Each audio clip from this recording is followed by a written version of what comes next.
नमस्कार। Sunday special के इस एपिसोड में आपका फिर से स्वागत है। देखिए, शोले फिल्म आप सबने देखी होगी और शोले हमारे देश की एक ऐसी फिल्म है जो संभवतः हर जनरेशन के हर व्यक्ति ने, हर बच्चे ने देखी होगी और सब लोग इसको एडमायर भी करते हैं। इसके एक एक डायलॉग को लोग याद भी करते हैं। आपको ध्यान होगा कि शोले में एक डायलॉग है जब अमजद खान, गब्बर सिंह आते हैं गांव में और संजीव कुमार यानी कि ठाकुर उनसे कहते हैं कि मैंने अब जो डाकू है उन लोगों को पैसा देना बंद कर दिया है, रोटी डालना बंद कर दिया है, इस तरह की बात कहते हैं। तो वो फिर कहते हैं, गब्बर सिंह कहते हैं कि साहब देखिए ठाकुर ने हिजड़ों की फौज बनाई है। वो एक बहुत बड़ा व्यंग है कि जो कमज़ोर लोग हैं आपने उनकी फौज बनाई है, आपको फौज बनाने के लिए कोई मर्द नहीं मिला, इस तरह की बात कहते हैं। हालांकि बाद में धर्मेंद्र और अमिताभ बच्चन वो उनकी फौज का हिस्सा निकलते हैं और उसके गैंग को मार भी डालते हैं, ये बात भी है उसमें। लेकिन अक्सर ऐसा ही होता है, राजनीति में भी आजकल ऐसा ही हो रहा है।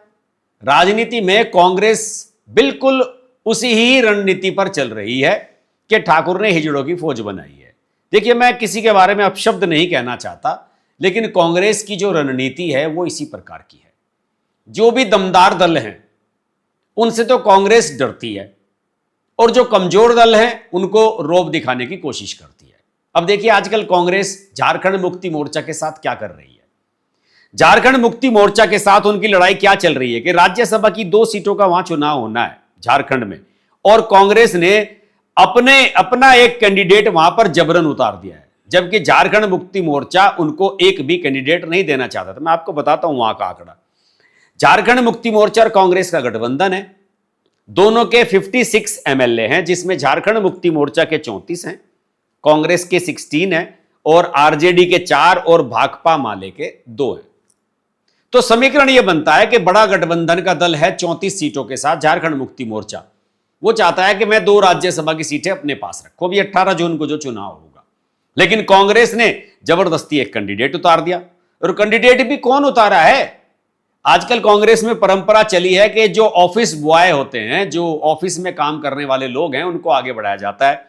जैसे कि पवन खेड़ा ऑफिस में काम करते थे, उनको राज्यसभा भेजा जा रहा है कर्नाटक से।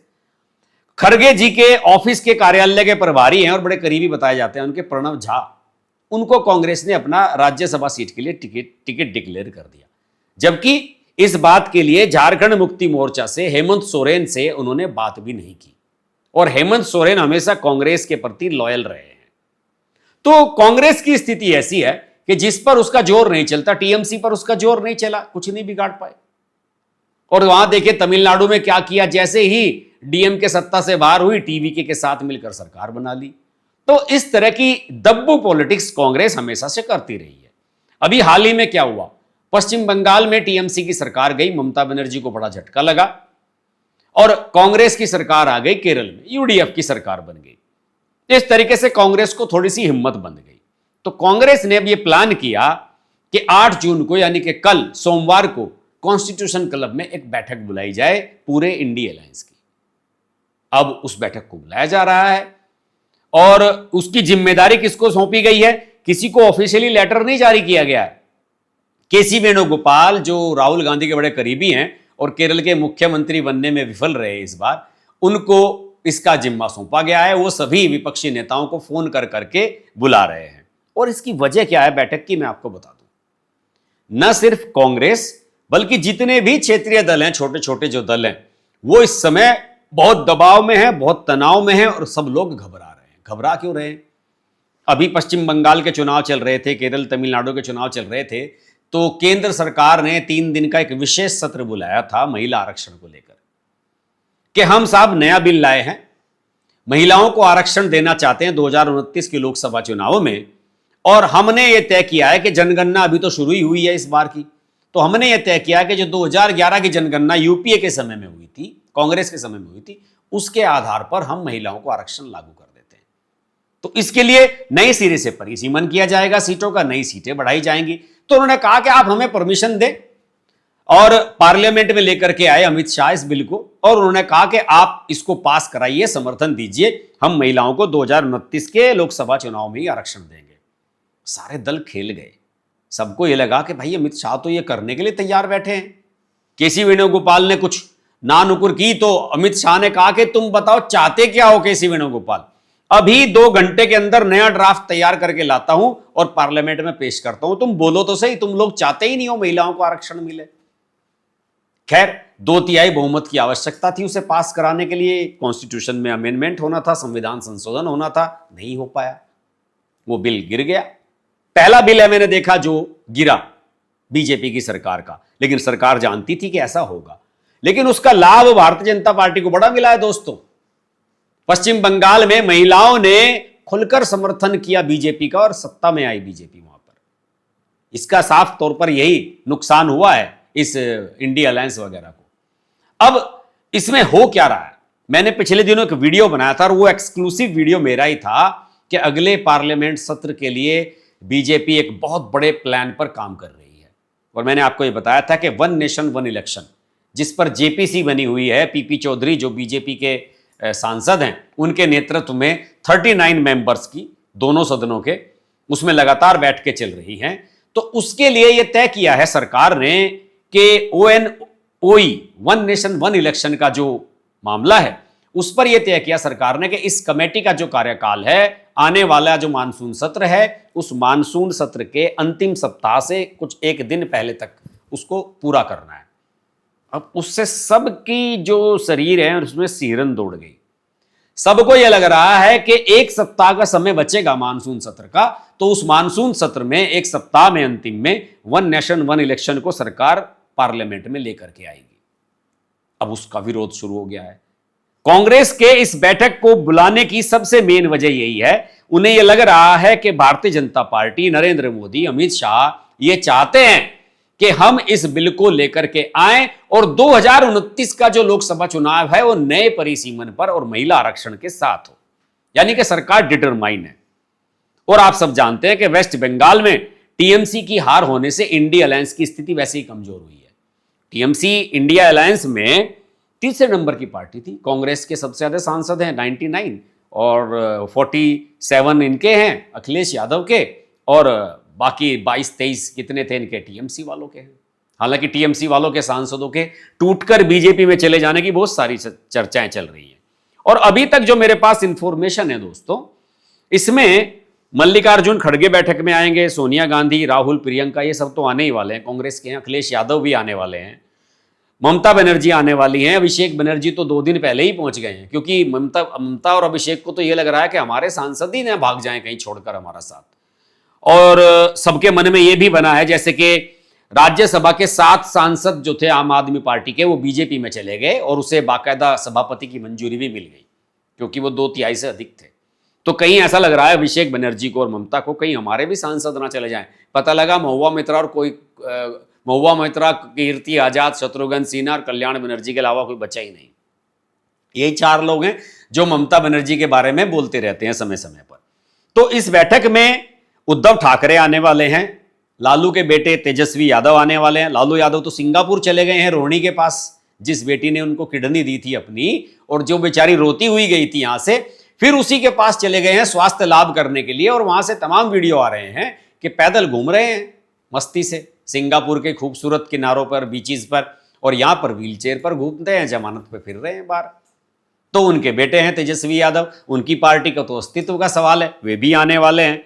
और हेमंत सोरेन और कल्पना सोरेन आने वाले हैं। लेकिन मैंने बताया आपको कि हेमंत सोरेन को यह बात पसंद नहीं आ रही है कि कांग्रेस ने अपना राज्यसभा का कैंडिडेट कैसे उतार दिया, वो भी बिना उनकी मर्जी के। दूसरी ओर एमए बेबी जो सीपीआईएम के महासचिव हैं, वो भी इस बैठक में आने वाले हैं। लेकिन मैं आपको बता दूं कि सीपीआईएम जो है उसको केरल में चुनाव प्रचार के दौरान जो कांग्रेस की बयानबाजी उनके खिलाफ हुई, राहुल गांधी ने उनको पता नहीं क्या क्या कहा, तो कांग्रेस अध्यक्ष मल्लिकार्जुन खड़गे को बेबी ने एक पत्र भी लिखा है कि भाई आप लोग तो कहने के लिए तो आप इंडिया अलायंस चला रहे हो, लेकिन जब स्थानीय स्तर पर यानी कि राज्यों के चुनाव की चर्चा चलती है तो आप लोग हम पर निशाना बांधने लगते हो। और सही भी बात है, क्योंकि वहां पर जो इनकी सरकार थी वो गई है अभी वामपंथियों की, और वहां पर कांग्रेस के नेतृत्व वाली सरकार बनी है। तो इस तरीके से इस गठबंधन का जो स्वरूप बनता हुआ नजर आ रहा है वो मैं आपके सामने स्पष्ट कर रहा हूं कि कौन कहां खड़ा हुआ है। कुछ लोगों ने इसका बहिष्कार करने का भी फैसला किया है, और बहिष्कार करने वालों में सबसे आगे हैं एमके स्टालिन, डीएमके वाले।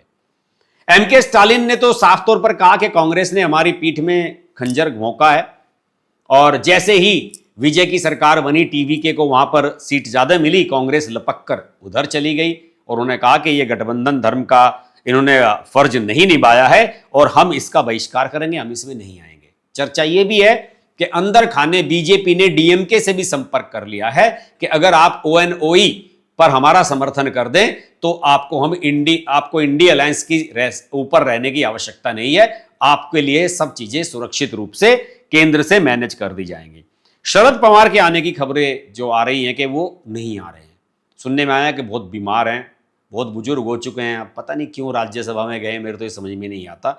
सुप्रिया सुले के भी आने की खबर कंफर्म नहीं है, क्योंकि सुप्रिया सुले की बेटी की शादी है अभी 20 जून की, और सुप्रिया सुले के जो समधी हैं लखानी साहब, वो आरएसएस के और बीजेपी के बड़े नेता हैं वहां के, महाराष्ट्र के। उनको अभी एमएलसी बनाने जा रही है बीजेपी। 18 जून को ही चुनाव होने वाला है, 20 जून को शादी है, तो शायद सुप्रिया सुले भी थोड़ा सा दबाव में है और वो भी शायद इसमें ना आए।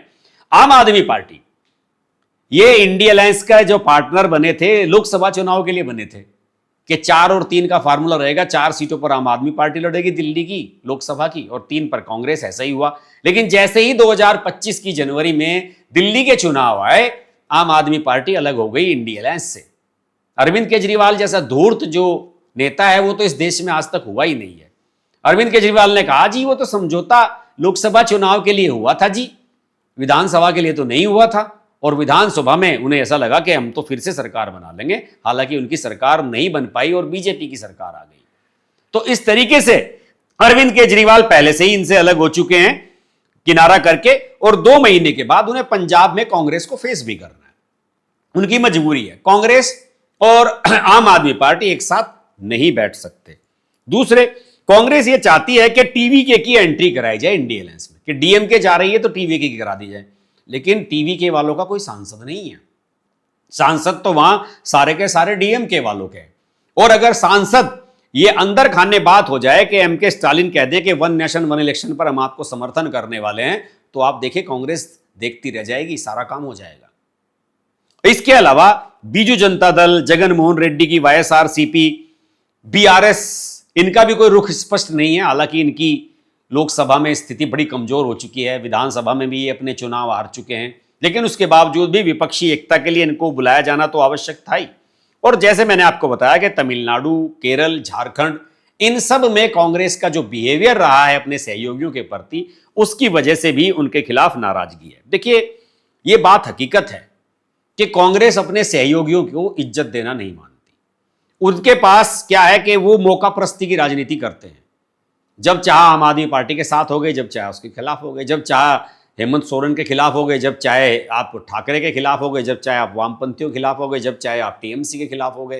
राहुल गांधी तो जाकर के कह के आए थे अभी विधानसभा चुनाव से पहले कि ममता बनर्जी जो है, उनकी पार्टी के भ्रष्टाचार की वजह से बीजेपी यहां सत्ता में आ सकती है, और राहुल गांधी के मुंह में तो बस घी शक्कर था, उन्होंने कहा और बीजेपी की सरकार बन गई। तो कांग्रेस अपने सहयोगियों का कभी भी समर्थन नहीं करती है।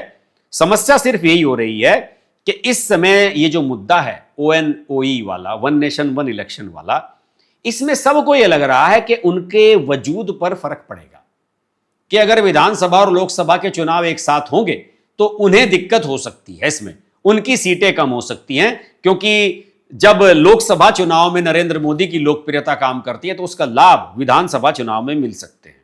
तो कांग्रेस उस रास्ते पर चल रही है कि वो मौका मिलते ही अपने सहयोगियों को भी साफ कर देती है। इसके विपरीत आप भाजपा का देखिए, शिरोमणि अकाली दल के साथ 2-2.5 दशक तक दोस्ती चलाई भाजपा ने। ये तो मोदी और अमित शाह का दौर आया तब इन्होंने इनको किनारे किया। शिवसेना के साथ भी 2-2.5 दशक तक इनकी दोस्ती चली। मोदी शाह आए और शिवसेना को किनारे कर दिया, शिवसेना को तोड़ दिया, सरकार बना दी देवेंद्र फडणवीस की। तो ये नई रणनीति बीजेपी ने अभी चेंज किया, वरना बीजेपी अपने सहयोगों का बड़ा मान सम्मान करती थी। और जेडीयू के लिए तो अभी अमित शाह के कार्यकाल में ही, मोदी के कार्यकाल में ही, पिछले विधानसभा चुनाव याद कीजिए, जब बीजेपी सबसे बड़ा दल बनकर के उभरी थी, उस समय भी बिहार में बीजेपी ने कहा था कि वे हमने वायदा किया था कि नीतीश जी के नेतृत्व में चुनाव लड़ रहे तो नीतीश को ही सीएम बनाएंगे। 40 सीटें आई थी इनकी, उनकी 80 सीटें आई थी बीजेपी वालों की। उसके बावजूद भी जेडीयू के नीतीश कुमार को ही सीएम बनाया गया था। और अब भी जो सत्ता का हस्तांतरण हुआ है कि नीतीश कुमार के बाद सम्राट चौधरी मुख्यमंत्री बने, बड़े सम्मानजनक तरीके से अपने सहयोगियों का अपमान बीजेपी कभी नहीं करती है, लेकिन राहुल गांधी को अपने सहयोगियों का, अपने विरोधियों का, सबका अपमान करने की आदत है। लेकिन अभी फिलहाल इंडी अलायंस की जो स्थिति मुझे नजर आ रही है, कल की जो बैठक है उसके बाद देखते हैं उसमें क्या तय किया जाएगा, लेकिन अभी जो इंडी अलायंस की स्थिति है वो ठाकुर की फौज जैसी ही है, जिनके हाथ में हथियार नहीं है, जिनके पास कोई ताकत नहीं है, कोई वजूद नहीं है राजनीति में कि हम सारे मिलकर के बीजेपी को हरा लेंगे।